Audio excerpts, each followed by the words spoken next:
25 cars line up to start the last Grand Prix of the most extraordinary season in the history of Formula One.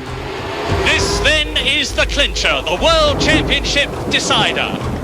As heavy rain pours down, two drivers prepare for the race that will decide which one of them becomes world champion. James Hunt in his McLaren, Niki Lauda in the Ferrari. The flag is there, the flag is down, and Hunt is edging. The two men could not be more different.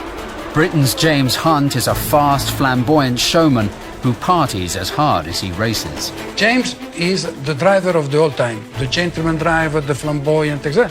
That has the natural talent to go fast in a car.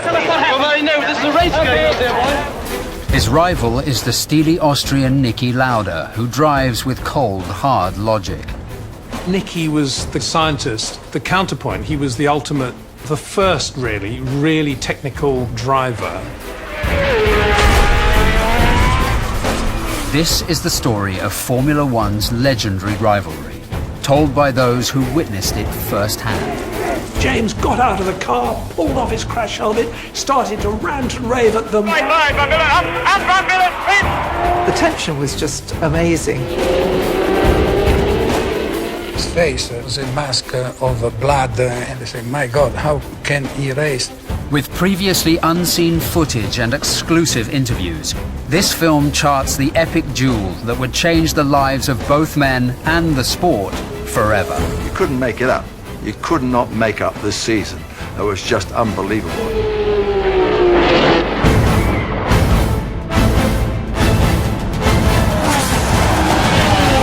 It's going to be a fantastic race.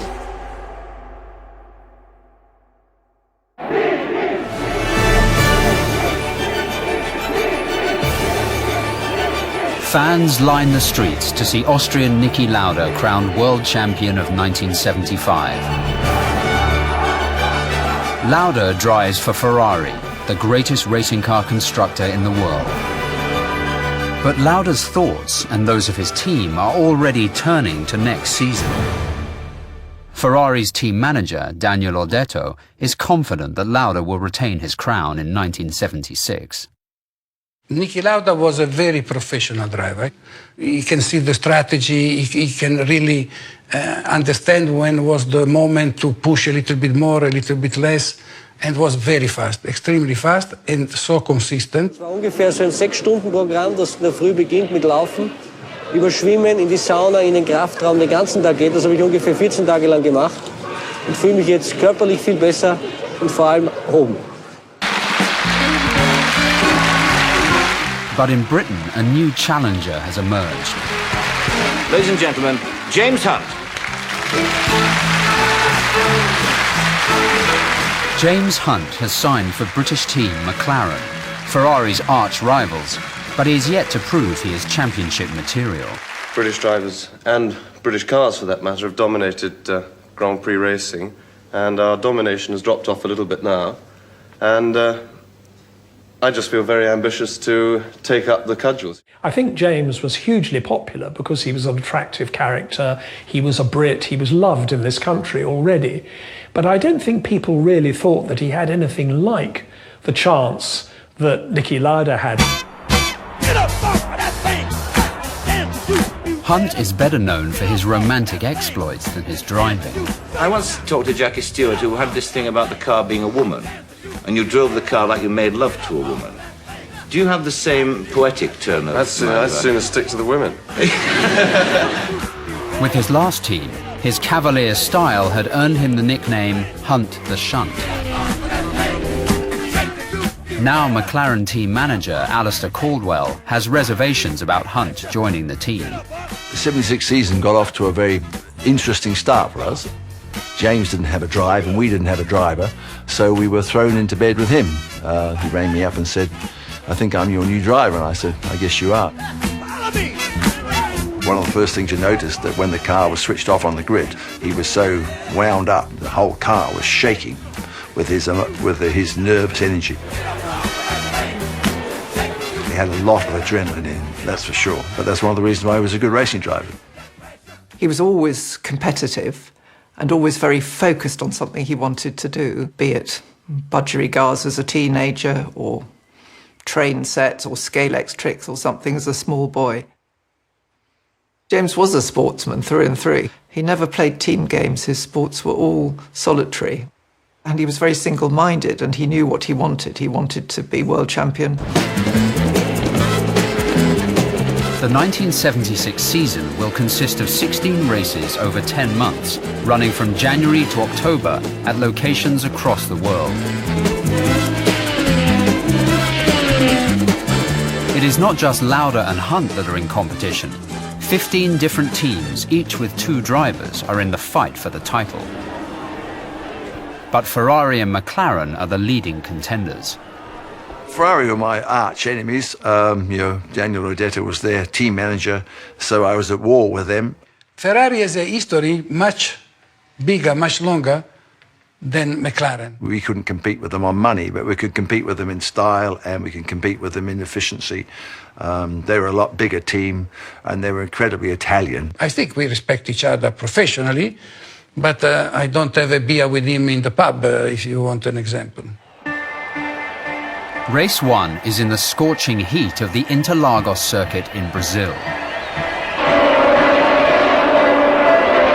Each race will cover a distance of 200 miles in approximately 2 hours, but first, each driver races against the clock to set the best possible lap time.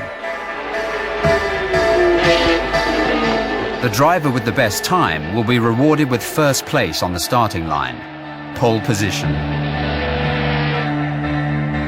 In the thick of the action is pit lane reporter Peter Windsor. In the distance, you'd hear an engine note, and 4 minutes later, the car would reach you, and all 4 wheels would be off the ground. And you'd think, wow, this is Formula One. The news on the track in Brazil is that Hunt is fast. To everyone's amazement, he makes the best lap time and gains his first ever pole position. What I remember most actually was Niki Lauda looking up the pit lane and thinking, what's going on here? Because nobody really knew, including Niki, how good he was going to be. You just want to get a level. So if I say shucks and fuck and all that sort of stuff, oh dear. Well, I'll cancel it then. Can we rub that out? He might have had some good lines for the microphones. He might have had a roving eye for the girls. But in the cockpit, he was very serious.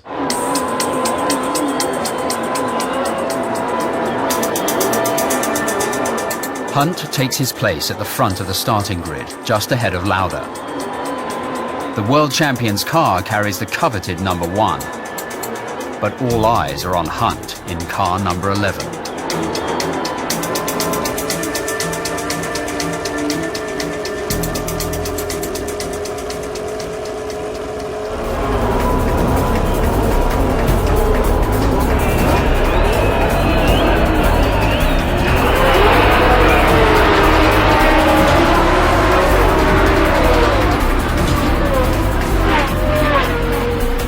Lauda gets the best start, with Hunt's McLaren chasing hard behind. Sadly, in the race, part of the fuel system of the engine fell off, so he flew off the road, which wasn't his fault. So it wasn't a fairy tale beginning, but everybody left Brazil very pleased that James was obviously quick. Lauda has seen off Hunt's challenge and collects 9 points to start building his score. Point scoring system was disarmingly simple. 9 points for a win, 6 for second, 4 for third, down to 6th place where you got 1 point.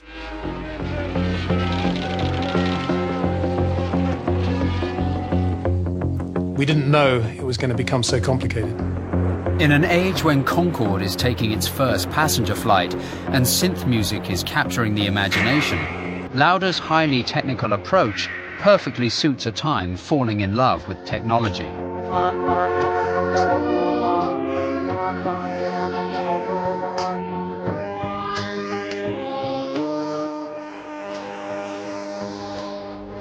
Lauda is a complete driver, preparing his Ferrari meticulously before every race. Niki stay in the garage until maybe 8 o'clock in the evening to stay with the mechanic to make sure they do the job proper and to understand what they are doing. because Niki is a perfectionist. Niki, what he's doing, he wants to do it in his best. At Lauda's side is his wife, Marlene.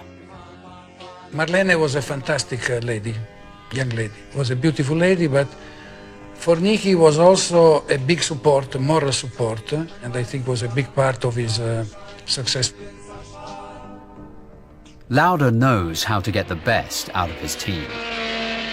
Niki Lauda had really learned how to make Ferrari work for him. An awful lot of drivers, very good drivers, went to Ferrari and never quite made it work. It had the terrifying presence of Enzo Ferrari with his dark glasses looming over the whole thing.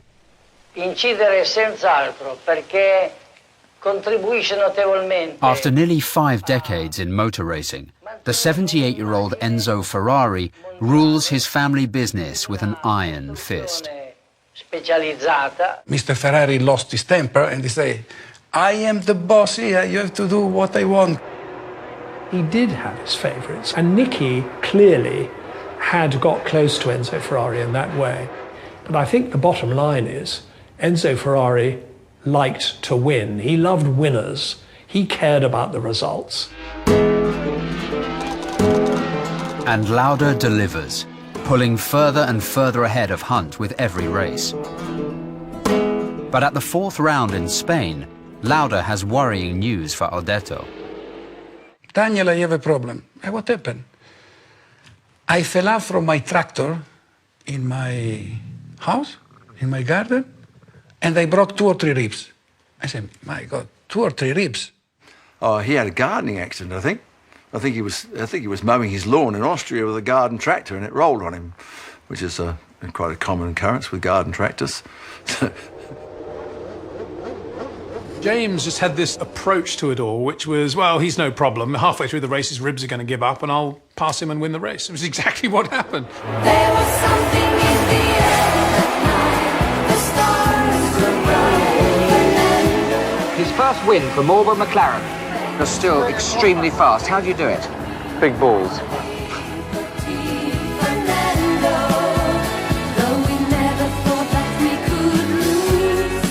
But Hunt's victory is short-lived. In the scrutineering area afterwards, there was this unheard of situation, really, where the car was disqualified, and that was something that nobody in Formula One really was prepared for. Teams are allowed to modify the car to suit each circuit, but they must work within strict regulations. 1 centimeter in a Formula One car makes such a big difference. In Spain, Hunt's car had been found to be just over a centimetre too wide. Before the race, the car was measured by the organisers, and every day they didn't say anything. And I'm pretty sure that they were talking to Ferraris because there was a bit of kindred spirit there, the Spanish-speaking Catholic country, and the Ferraris were saying, shh, stum, keep it stum, say nothing. I was never involved with the scrutineering. I was involved with my scrutineering, with my cars, that I want that my car respect 100% the rule, because otherwise Ferrari kill me. Hunt's points are given to Lauda, and it looks like McLaren will leave Spain empty-handed.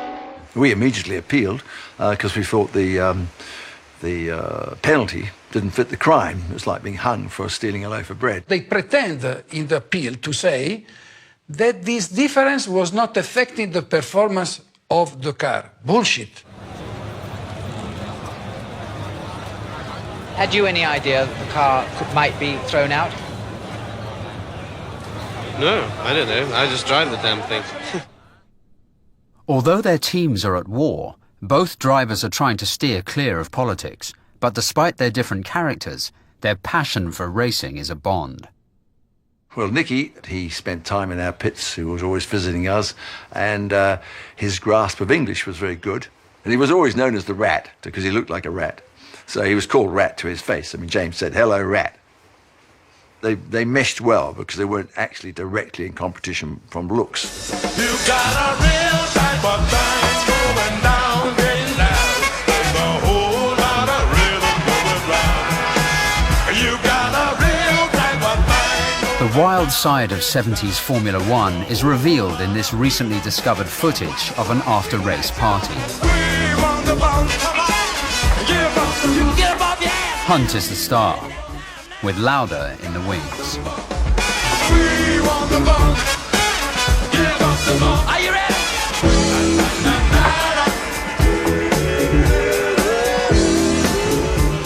For sure, Niki was in awe of James's, good looks and personality. James was the good-looking playboy, and Niki was the small Austrian who looked like a rat.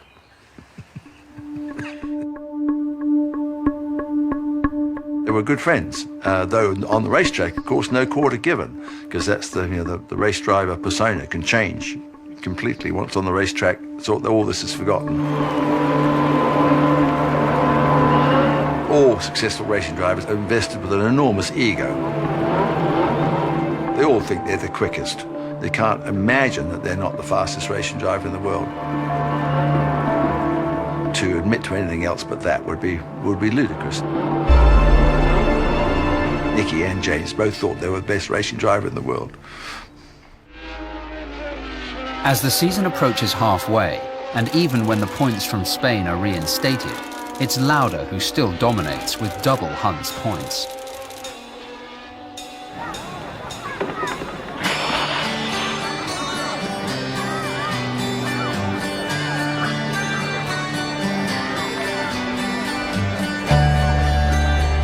When the Grand Prix circus moves to Britain, the country is sweltering in temperatures reaching 35 degrees centigrade. Skirts were getting shorter, it was getting hotter. England was baking, the whole of Europe was, it never rained. We slept in the garden for months. It was quite a remarkable year in more ways than one. But behind the sunny mirage, Britain is in the grip of political uncertainty and economic upheaval. Inflation is rampant, and for ordinary people, the future is anything but certain. We all know how hard the employment market is just now for new entrants, and I know how much harder it is, and has been for many of you, to get your first job. The return of Hunt is a welcome distraction. I think the British public saw James as a sort of hero figure. Hello, girls. Somebody they could admire, who was giving two fingers to the establishment. It looked good in perhaps what might be a rather austere time for other people. He had a sort of freedom about him. He didn't really care what people thought. Hunt's unpredictable personality is a potential problem for the team's sponsor, Marlboro Cigarettes. Off we went, and I managed to...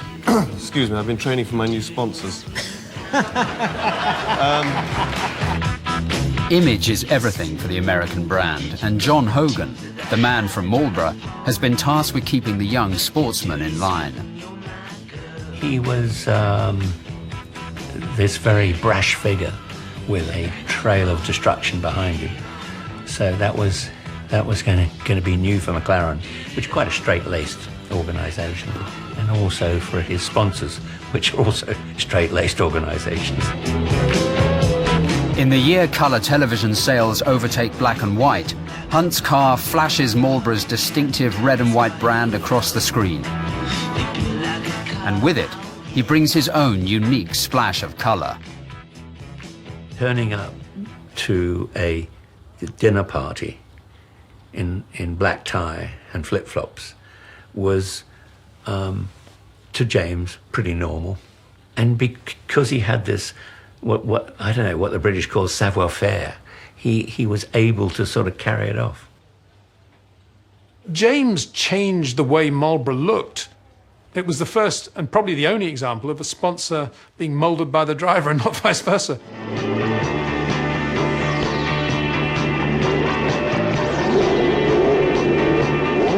This is Brands Hatch, just outside London in the Kent countryside. And today is British Grand Prix Day, the biggest day on Britain's motorsport calendar. The race is sold out. Britain is in the grip of Hunt fever. A record 80,000 spectators fill the circuit, and all eyes are on one man. Brands Hatch is packed. Every grandstand is packed, every grassy bank is packed. And the reason, because they're hoping to see the first English victory in the John Player British Grand Prix since Peter Collins won, in a Ferrari, of course, way back in 1958. At Brands Hatch, what you had was a front row after qualifying, which looked as though it was setting the race up perfectly, because you had Niki Lauda and James Hunt on the front row, Clay Regazzoni behind in the other Ferrari. There is drama right from the start. Clay Regazzoni managed to drive into the back wheel of Lauda, so the two Ferraris actually collided. Complete mayhem began. Nothing sends Hunt flying. James's car landed on the left front corner, but being a McLaren didn't brake, and being James with the 2 pints of adrenaline, he didn't stop. He charged off with the front wheels splayed out like this. Drivers who escaped the pileup are soon flagged down and the race called to a halt. James was immediately thinking, I've got to get back to the pits and have the car mended. I got out of trouble completely. I never hit anybody. I stopped on the left, and they fucking came apart into it. Tell us what happened. Well, no, there's a race going on there, boy. The race has ground to a complete halt.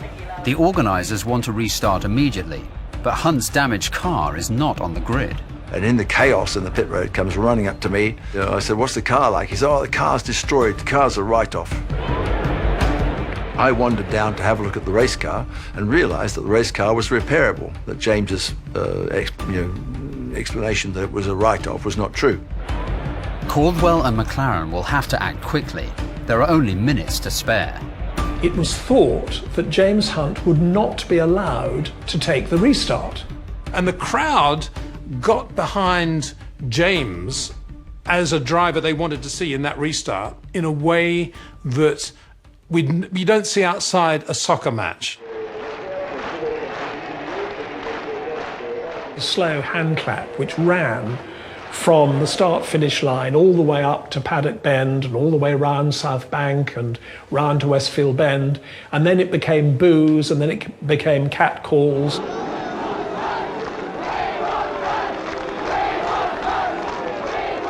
Then the marshals had to rush onto the track to pick up beer cans and Coke cans and even bottles. I've never seen at a motor race quite such an extraordinary display from the public.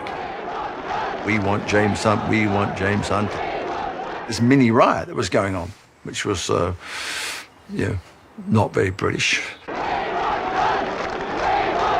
McLaren were delighted that there was this confusion and delay because it gave them a little bit more time to mend James Hunt's car. When they return to the grid, the crowd goes wild.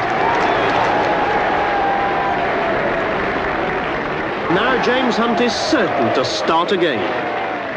Well, Ferraris, you could see them, their faces fell because they knew instantly what had happened, that we had fixed the race car.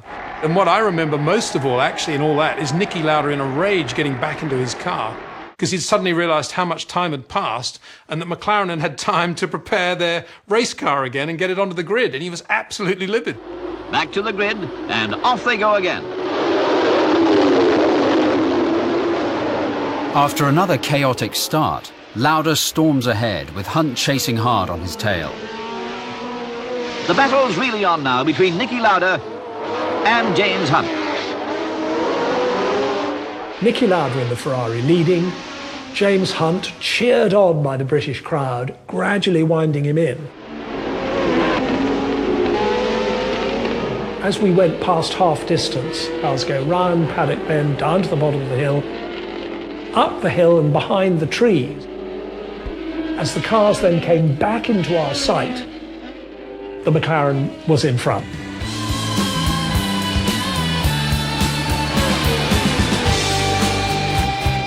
And that's when the crowd erupted.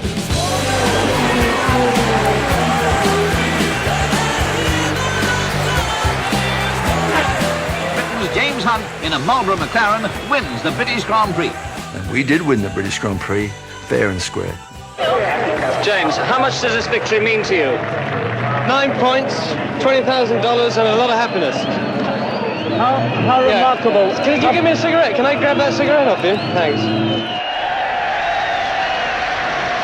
But Ferrari is about to spoil the party. I think Ferrari appealed straight away after the race that that we were we didn't comply with the rules. We couldn't work out what kind of rule they thought we hadn't complied with. The rule says, and I am surprised, but I'm not surprised that Alistair doesn't know well the rules. That is another example, no? That you have to complete the race course even if the race is suspended. Instead of completing a lap, as the race was stopped, Hunt had taken a shortcut back to the pits. In cutting behind the paddock, he didn't complete the race distance. Simple than that. For now, the race-winning points are Hunt's, but the result hangs in the balance, waiting on a hearing scheduled for months later.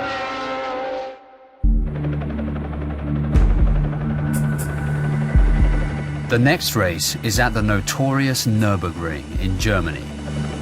The Nürburgring was a frightening but fantastic racetrack. It's 14.7 miles round, goes up and down thousands of feet, it's got hundreds of corners.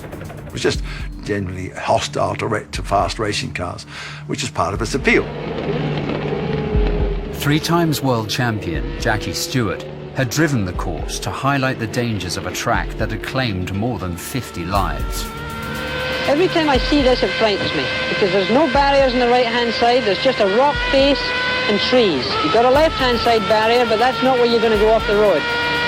I think if I were to walk round them, I would be horrified. I would never drive around the place again.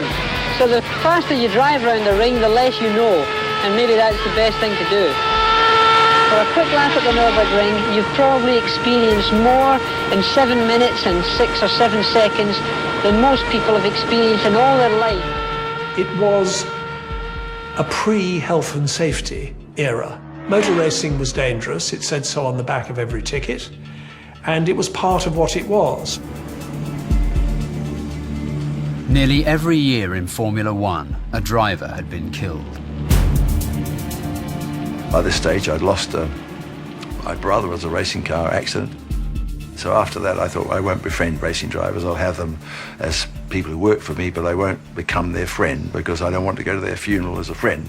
I want to go to the funeral as their team manager. For Lauda, the Nürburgring isn't worth the risk. He calls a meeting of the drivers in an attempt to have it stopped. But his fellow drivers don't agree. He loses by 1 vote and now has no choice but to race. Der Tod, der ja in ihrem Geschäft an und für sich ziemlich häufig präsent ist, hatte einen Platz in ihrem Weltbild, im Weltbild von Niki Lauda. Na, es ist also ganz klar, dass einfach der Grand Prix-Sport eine gewisse Gefahr mit sich bringt. Und man muss einfach einmal hergehen und diese Gefahr bewältigen. Das heißt, wenn man sie bewältigen kann und weiß, dass man eben dieses Risiko eingeht, weil man es eingehen will, dann wird man weiterfahren. For the first time in the season, it is raining on race day. But the track is so long that not all of it is wet. The choice of tyres will be crucial. Wet tyres, they're quite tall. They've got big tread on them like a road tyre, unlike the slicks, which are smooth, no tread at all.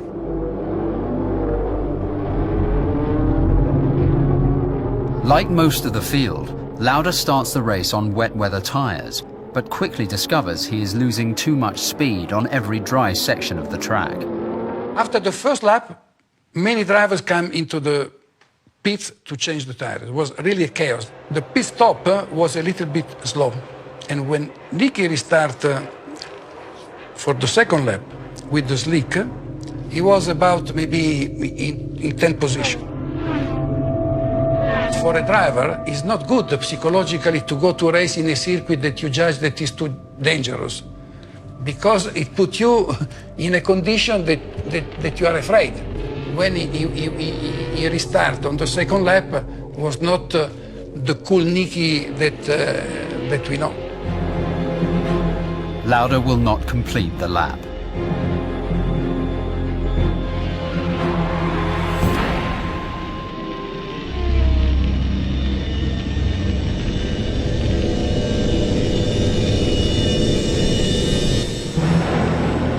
His helmet comes off in the impact, and he is trapped in a fire burning at over 400 degrees centigrade. It will be nearly a minute before Lauda is pulled from the flames.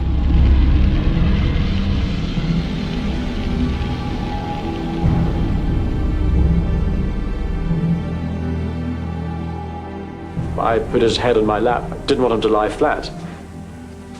But he was conscious and talked all the way through. In fact, he asked me, he said, "What's my face? Is it burned? Is it burned?" I replied, no, don't worry about it, it's okay. In fact, his forehead was badly burned and his scalp was actually charred.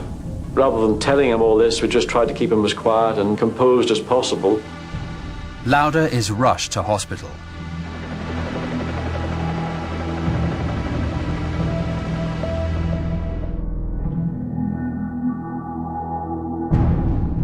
Amongst the drivers who arrived just after the crash is James Hunt.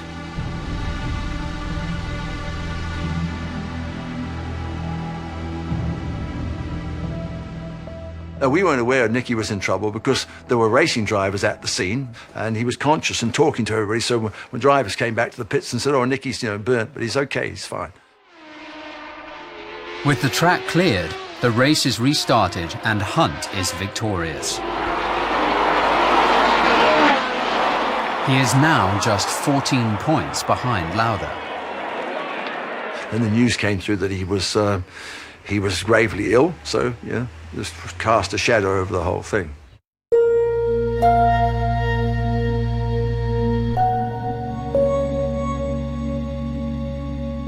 I can remember it now. I remember thinking he isn't going to live, and I felt absolutely horrendous. I felt like the bottom had fallen out of my world. Hier ist die Mannheimer Universitätsklinik Intensivstation, wo sich seit gestern Abend ein Team von Spezialisten unseren verunglückten Niki Lauda. When we arrived at the hospital, Niki was little by little losing conscience. Bedrohen würden. Das Problem liegt mehr in den Veränderungen der Lunge, die eingetreten sind durch Einatmen der giftigen Gase und der Substanzen, die bei Rauchentwicklung, bei Bränden mit diesen Automobilen entstehen. Sind jetzt mit Niki Laudas Mutter direkt in Mannheim verbunden. Gnädige Frau, stimmt es bitte, dass Niki die erste zu befürchtende Krise überwunden hat? Aber vor Freitag ist also keinerlei, entschuldigen Sie, ich bin selber so aufgeregt. Ich war nur 2 Sekunden bei ihm drin, habe ihm gesagt, dass ich da bin, dass wir alle hier sind und er hat mit dem Kopf genickt, also er hat mich voll verstanden. Danke vielmals, gnädige Frau. Bitte.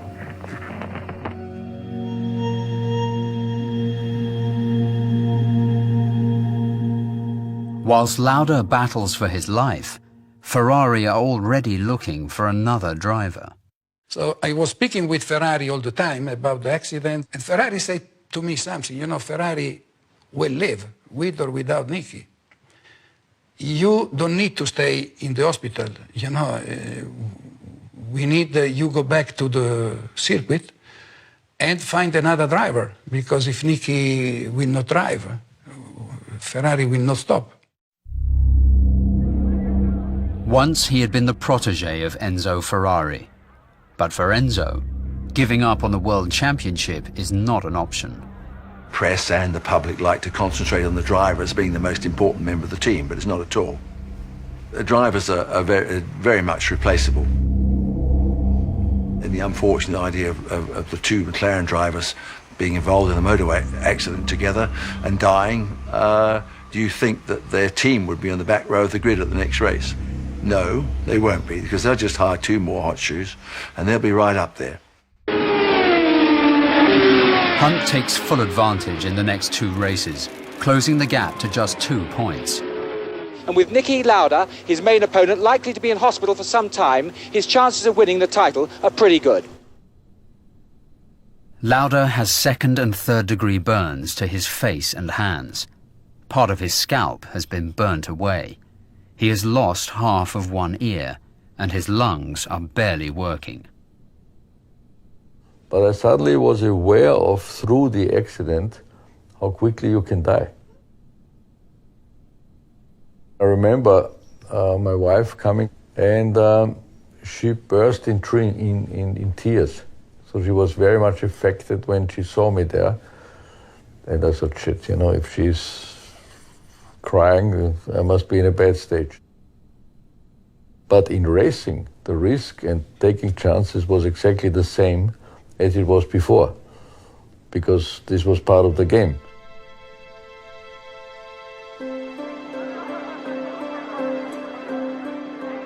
Just 40 days after doctors had given up hope and a priest had knelt at his bedside, the Austrian ace climbed back into the cockpit of his glaring red Ferrari. His friends and colleagues claimed that his miracle recovery had more to do with his iron will than with master surgery. With 5 races left and everything still to play for, Lauda is back.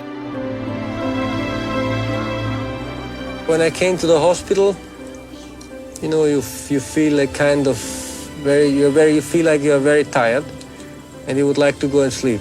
But you know it's not just going sleeping, it's something else.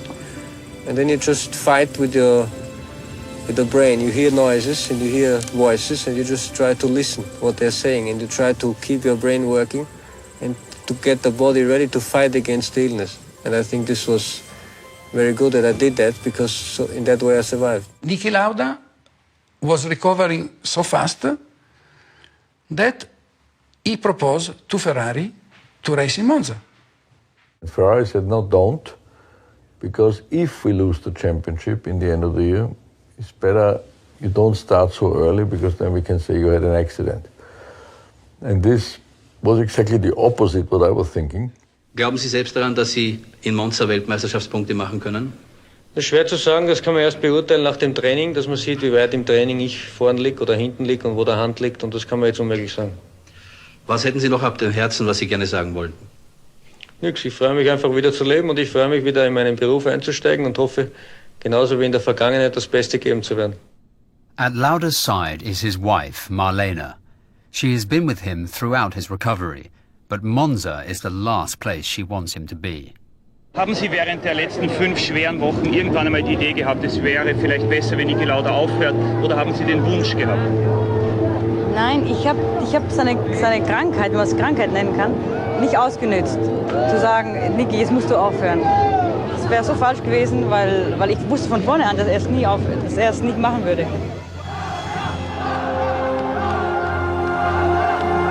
Monza, Italy, home to Ferrari and their fans. After coming within seconds of being burnt to death, Lauda returns to a hero's welcome. When we went to Monza, the focus was on Niki, 110%. We took him inside the garage, he took out the balaclava, and it was really, his face was a mask of blood, and they say, my God, how can he race?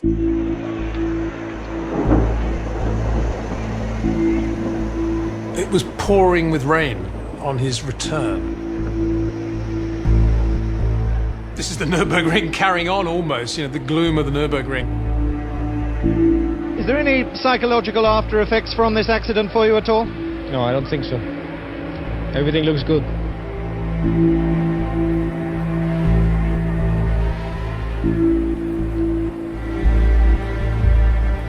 Lauda prepares to go back on the track to race against the clock for his place on the starting grid.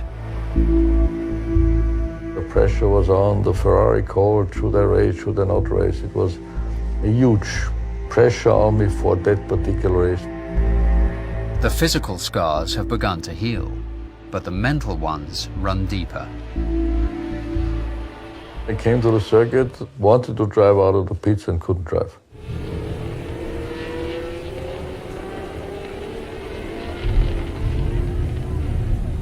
And I suddenly was hit by the whole 4 weeks accident problems, all these kind of things.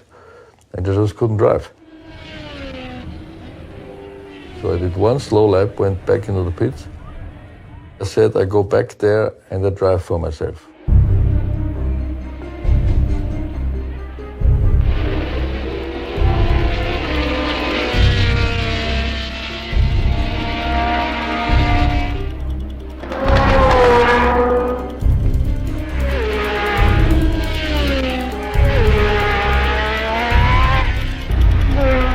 And in the end of the day, I was quickest Ferrari and was right back like before.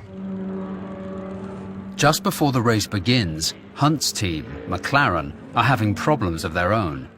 Their fuel has been ruled to be illegal. We were made to pump the fuel out of our cars, fill up with standard fuel at the racetrack, and start on the back of the grid. So we were shafted by the Italians. But this is very good. They're very good at this. So the Italian mafiosa managed to get us on the back row of the grid. How will the feeling be fighting against Niki again? Hard work. When he first met him, James said straight away, he said, "Niki, you're the only person I know who could be in a fire and come out better looking." For Niki, this race is life or death, you know. We finish and I go into points, or I lose the championship here in Monza. Stuck at the back of the grid, Hunt makes a charge on the first lap. But as he tries to fight his way through, he almost immediately spins out of the race. This partisan Italian crowd cheers for only two things today: a Ferrari passing a competitor, or their most serious challenger to the World Championship in trouble. Here it is, the latter. Poor James, he didn't enjoy the walk back past the Italian fans. Well, actually, thinking about it, knowing James, he probably loved it.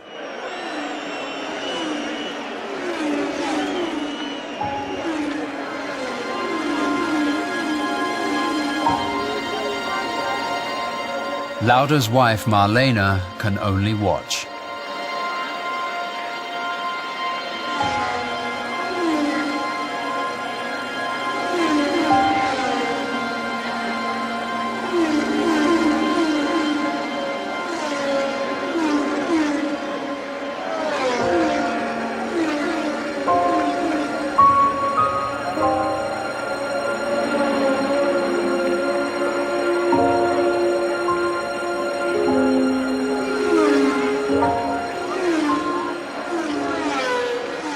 Incredibly, Niki finished not only the race, but finished fourth. That was something incredible.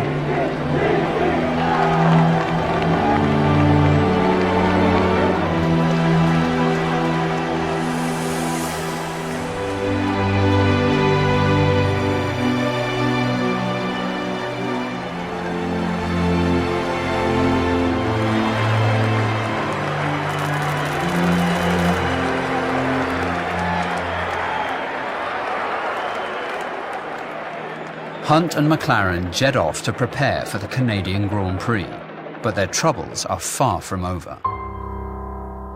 In Paris, Ferrari presents its case for overturning McLaren's win at the British Grand Prix. There were gentlemen in blazers wearing old-school ties who were meant to decide on matters of whether people should be disqualified, drivers should start or not start. None of them really seem to have read the rule book very clearly. These three old boys turned up and were introduced to the saintly Niki before they went in, which was all part of Ferrari's, psychological warfare. So they all went in going, "Oh, we've touched the hand of Saint Niki." The verdict goes against McLaren, and 9 vital points are deducted. So we didn't win the British Grand Prix, and there's no appeal to this appeal. That's it. That's the end of it. With so many points lost and only 3 races to go, the odds are heavily against Hunt, and the strain is showing between him and Lauda. Well, Alan, I hope that on the other end of this telephone we have James Hunt, who's a very long way away in Toronto. Hello, James. Good afternoon to you. Afternoon, Frank. Now then, disappointed with this decision, but are you really surprised?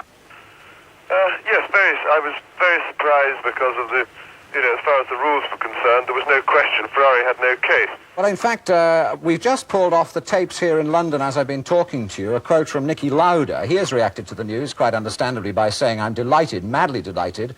And he goes on to say that I am satisfied, not just because this will be good for me, but because at least a positive decision has been taken in the interests of the sport. Now, what do you say to that? Well, it's the sort of rubbish you'd expect. The guy's, had a very bad accident. He's been very brave and done very well. But he'd do well to consider it as a sport. I see. You are very critical about the way he behaves, are you? Well, Niki isn't a sportsman. Niki's interested in only one thing, and that's Niki. No, I don't want to discuss if it was wrong or right, the decision.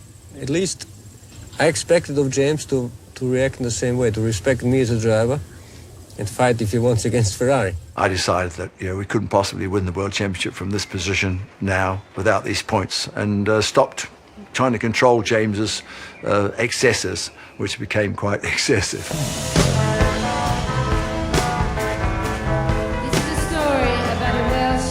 We were staying in a great big motel on the side of the freeway in Toronto, and there was a live band playing in the bar.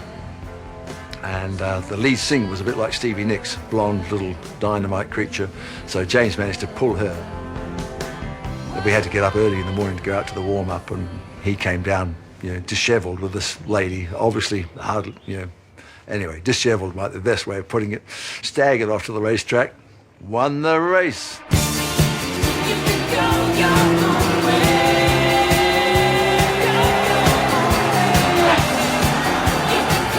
Sex, the breakfast of champions. In this particular case, it worked out. The win in Canada gives Hunt 9 vital points, and in the next race he remains on form. He storms through to another victory and takes the podium. But Lauda is still ahead by 3 points. After 10 months and 15 races, the championship has come down to the very last Grand Prix. For the first time ever, the final race is in Japan. Excitement about the season has reached fever pitch. Only 3 points separate Hunt and Lauda. This will be the first race ever to be broadcast live by satellite across the world. Determined to win it, so in order to do that, the best way for me to do it is to win the race here. But on race day, the weather threatens to bring the season to a premature end. It couldn't be worse at the Fuji circuit. Pouring rain, thick mist, and it's a delayed start. So, is the Japanese Grand Prix on or off? All the drivers got together and said, this is ridiculous. And not only was Niki Lauda saying that, James Hunt also said, this race should not take place. Getting nice and wet again. James and Niki were both on the driver's safety committee, so they were in the tower arguing that the race shouldn't be held. So we had this direct confrontation. But I was saying to him, we don't race, James. You can't win the world championship. Oh no, chap, we can't race. It's too dangerous. So all very, very above board, but a bit irritating when you're trying to win the world championship, and you can't, obviously, if you don't race. The race has now been delayed for nearly 2 hours. The rain continues to fall, but the race organisers have reached a decision. And at 4 then the race director came in and said, we have to start. And we all looked out and said, excuse me, it's the same rain as before. Why? Because of television. In 2 hours will be too dark, and we have the satellite TV that costs a lot of money, and we have a contract with the organizer to at least start the race. Otherwise, we lose money. The teams, the drivers, I lose the money if we don't at least start the race. But the race is on.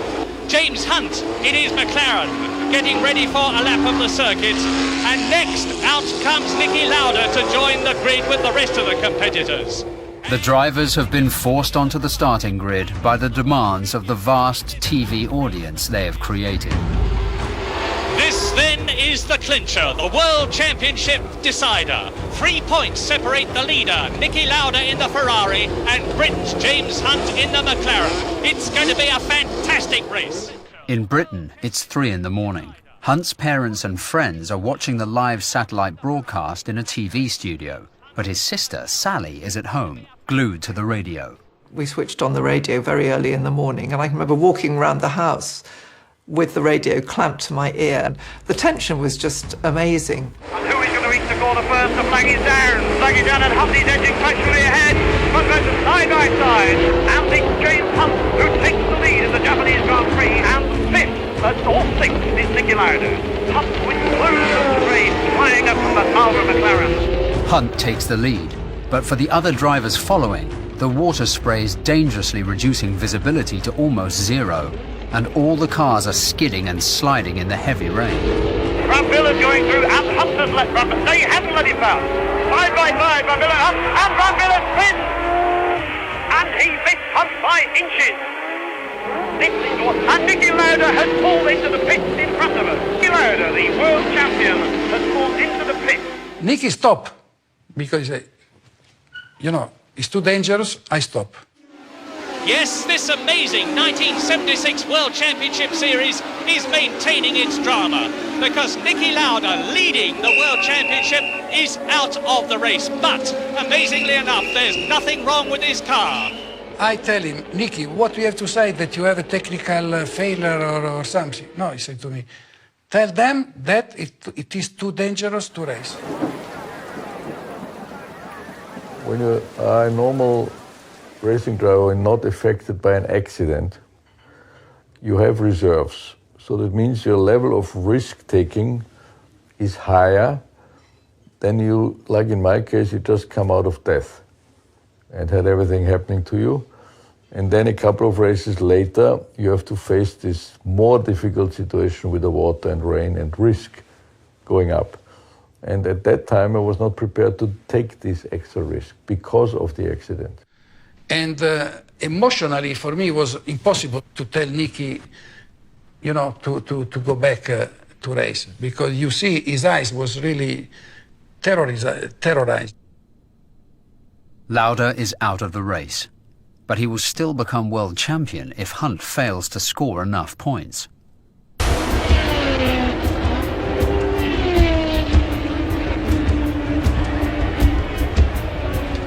And then the rain stopped and the water disappeared on the circuit, and the circuit got better by a coincidence, basically. And but I was not racing, and I still would do the same today. Hunt must finish third or higher to take the championship.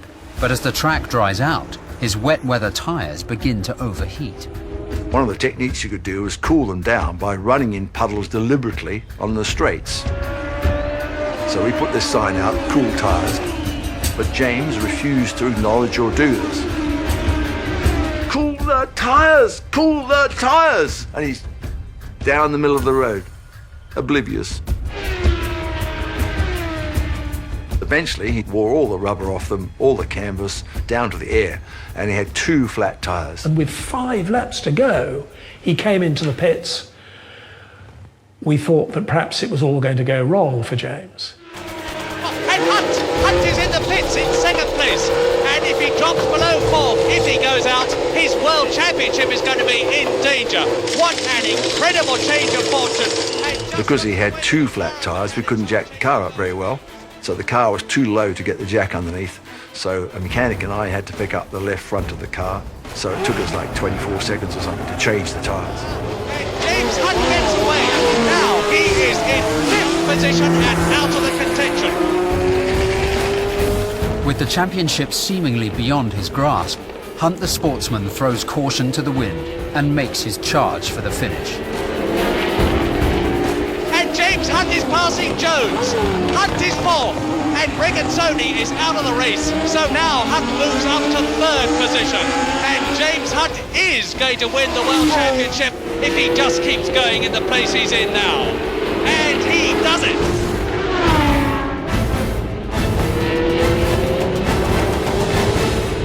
James Hunt finishes 3rd. James Hunt is champion of the world.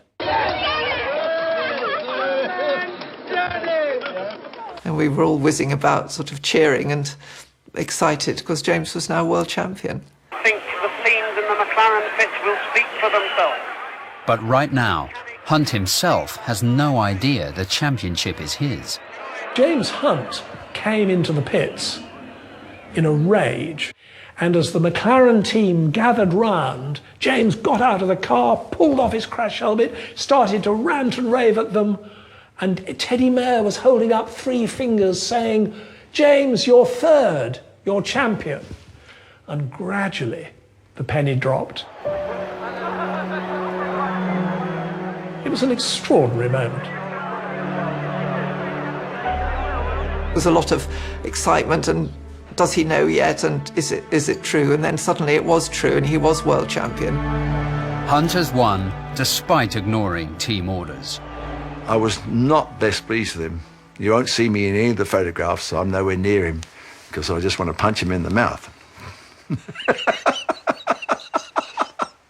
Even though he is the world champion. Yeah, well, you know, I feel really sorry for Niki, in that I feel sorry for everybody that the race had to be run in such ridiculous circumstances. And quite honestly, you know, I wanted to win the championship, and I felt that I deserved to win the championship. I also felt that Niki deserved to win the championship, and I just wish we could have shared it. I said at the same time, at the time there, if anybody should get a championship, then I'm happy it's James, yeah, because I liked him, and we were not bodies, but we were at least sympathetic. So I think we took care of each other from the heart in a very nice way, which in these days the heart was never shown in Formula One.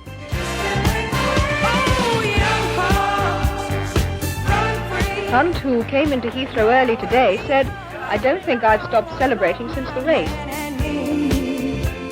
Well, we met James coming home. There was James looking slightly dazed, was probably say completely out of it. He'd drunk quite a lot on the way home. Very tired and somewhat hungover, thank you very much. What was the party like? It was long, but good. And then we all went off to a party. And I have to say my memory's a bit hazy after that, because I think I drank more champagne for breakfast than I ever had before. Hunt and Lauda would never have such a close race again. But the legacy of the first superstars of Grand Prix helped shape Formula One into the global TV sport it is today.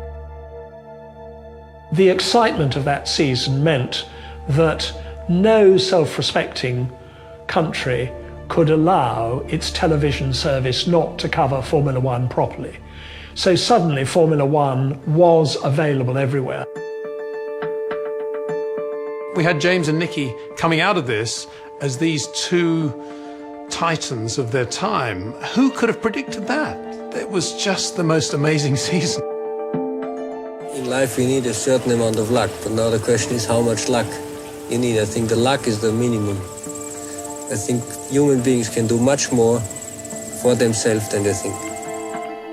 We have to remember only the good things, and it was a good fight. I don't think I thought of him as my little brother then, although that's what he was, but just thought, no, it's James, who I love and my friend, and he's achieved what he wants to achieve. And that was very exciting. How do you want to do it? Do you want to go at a steady pace for 70 years, or do you want to go flat out for 10 years and then relax? And I rather like doing it that way. At the time, we said, if you wrote this as a film script, people will say, that's ridiculous. You know, you've got to have something believable. You can't have this farcical story. But the farcical story is true.